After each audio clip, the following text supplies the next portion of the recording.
दुनिया में ऐसी एक ही चीज़ है जो मोटे आदमी का वज़न घटा सकती है और पतले आदमी का वज़न बढ़ा सकती है। मैं बात कर रहा हूँ व्यायाम की। रुकिए, मैं आपको इसके फ़ायदे या घाटे के बारे में बताने नहीं आया हूँ।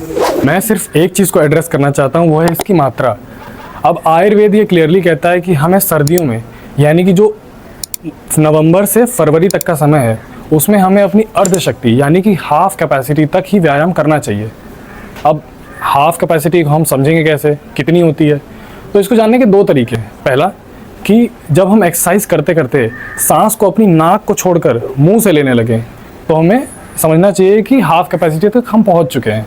या फिर दूसरा तरीका कि एक्सरसाइज करते करते हमें माथे पर, आर्म पिट्स पर, स्पाइन पर या नाक पर थोड़ा थोड़ा सा पसीना आने लगे। तो अब सर्दियों से आगे तक का क्या? तो जब हम फरवरी से आगे बढ़ते हैं, मई तक की बात कर रहे हैं, तो उसमें हमें अपनी अर्ध शक्ति से थोड़ा और कम ही व्यायाम करना चाहिए। मतलब कि 60 से 70% ही व्यायाम करना चाहिए। और जो अभी ग्रीष्म ऋतु चल रही है, यानी कि जो मई से जुलाई तक का समय है, उसमें हमें एक्सरसाइज बिल्कुल नहीं करनी चाहिए, उसका निषेध है।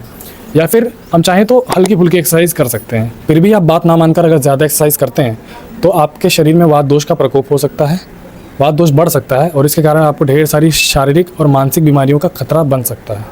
Thank you. जय आयुर्वेद।